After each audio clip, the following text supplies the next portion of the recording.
Lockdown से पहले गीता के घर का नजारा कुछ ऐसा था कि रोहन ऑफिस जाता था और शिविन स्कूल।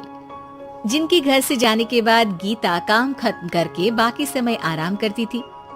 लेकिन लॉकडाउन के बाद ऑफिस और स्कूल घर में ही खुल गए और इससे गीता का हाल वो तो आपको देखने में ही मजा आएगा।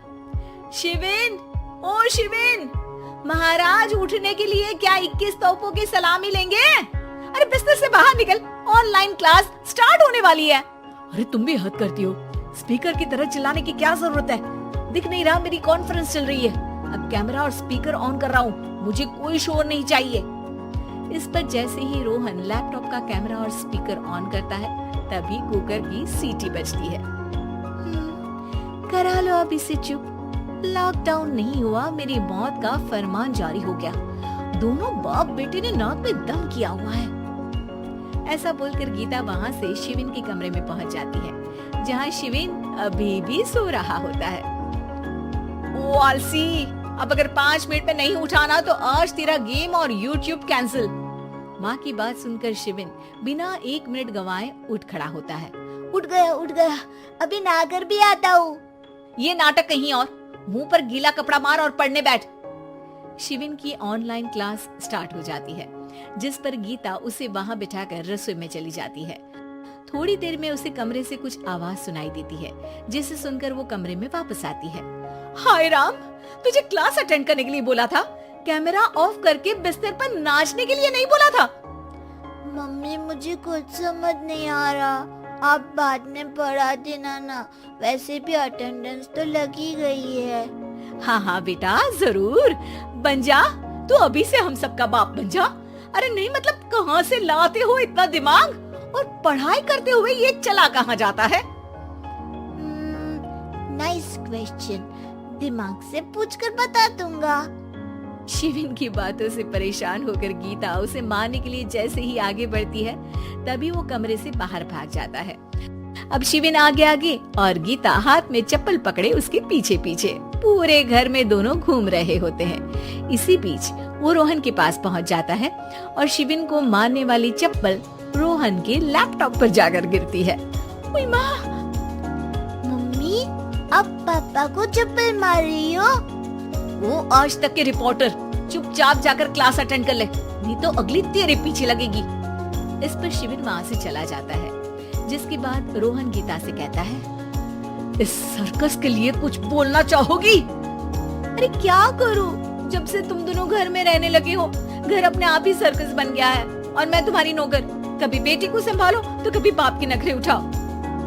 इन्हीं सब उथल पुथल में दिन बीतते रहते हैं, जिसमें हर रोज घर के अंदर कुछ नया सियप्पा खड़ा मिलता है, जो ज्यादातर शिविन और रोहन के ऑनलाइन स्कूल और ऑफिस से रिलेटेड ही होता है। एक सुबह, शिविन चलो उठ, आज की क्लास जल्दी है। कैमरा ऑफ करके आप अटेंड कर लो। अरे ऐसे छित्तर पड़ेंगे, दादी नानी सब एक साथ याद आ जाएंगी।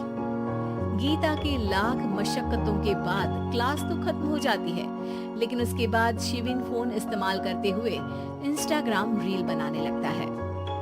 रसोड़े में कौन था? तुम थी, मैं थी, कौन था? हाँ, मैं गरीब हूँ। अरे ओ गरीब के बेटे, आजा, मैं बनाती हूँ तुझे गरीब। मैं बताती हूँ रसोड़े में कौन था। पढ़ाई करने बोलो तो इनकी माँ मर जाती है, और ये पागलपंतियाँ जितनी मर्जी करा लो। गीता शिविन को डांट रही होती है, तभी रोहन बीच में बोल पड़ता है। अरे बच्चा ही तो है, इतना गुस्सा क्यों कर रही हो? बेटे का साथ देने की इसी एक कोशिश में अब शिविन के साथ साथ रोहन भी गीता के गुस्से की सूली पर चढ़ जाता है। अगर बेटे पर इतना ही प्यार आ रहा है तो इसे क्लास अटेंड क्यों नहीं कराते? इसका होमवर्क क्यों नहीं कराते? उस समय तो बहुत जल्दी मीटिंग आ जाती है, वो काम मैं करूँ और यहाँ इस बेफिजूली की चीज में तरफदारी करके बन जाओ महान। हे भगवान, कोई तो इनके ऑफिस और स्कूल खुलवाओ, मैं इन्हें और घर में नहीं सह सकती। ये कुछ और मांग लेती, क्योंकि तुम्हारी ये विश इस साल तो पूरी होने से रही, कोरोना। हाय नास बेटे ने जिंदगी ही बर्बाद कर दी। खाए कोई पचाए कोई, कल मुझे चुन चुन कर सबको मेरी बद्दुआ लगेगी। उन्होंने दुनिया का और इन बाप बेटे दोनों ने मेरा जीना मुश्किल कर दिया। गीता वहाँ से चली जाती है, जिसके बाद रोहन शिविन से कहता है, अरे तुम्हारी मम्मी इतनी भड़की हुई क्यों है? आपकी वजह से पूरा समय घर में रहते हो और उस पर कोई काम कराने की जगह बस ऑर्डर देते रहते हो। अच्छा बेटे, सारा इल्जाम मुझ पर, पूरा दिन तो वो तुम पर ही चिल्लाती है। हाँ, मतलब दोनों का 50-50 है, कुछ करना पड़ेगा। वो कहते ना, make the best out of worst. I have an idea. वैसे तुम्हारी माँ सही कहती है, बहुत जुबान चलाने लगे हो, कम बोला करो।